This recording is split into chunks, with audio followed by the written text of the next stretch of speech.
From Hurricanes Helene and Milton last year, the Southeast is still repairing from the deadliest season in 20 years. And we're just about to hit 2025's hurricane season, which runs June 1st to November 30th. 90% of your tropical storm and hurricane activity happens in August, September, October. NOAA's latest Atlantic hurricane season forecast is for above average activity. They're predicting 3 to 5 major hurricanes. That means Cat 3 or higher. And experts say as the globe warms, we can anticipate fewer overall tropical cyclones, but when they do form, they can be more intense. Warmer oceans can fuel stronger winds. Sea level rise increases storm surge, and warmer air can mean heavier rainfall. We have noticed heavier rainfalls in these storms. We've noticed a little bit of propensity for some of these storms to rapidly intensify as they're able to tap into kind of deeper reserves of warmer water in the oceans. All the Category 5 storms that have made landfall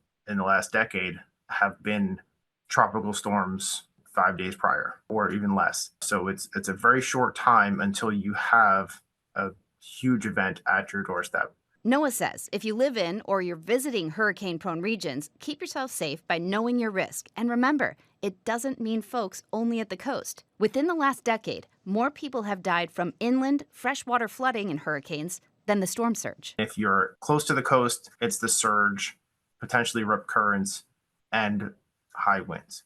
As you go further inland, it's more about the heavy rainfall and the flooding. And make a plan now before storms hit, including looking for options to evacuate.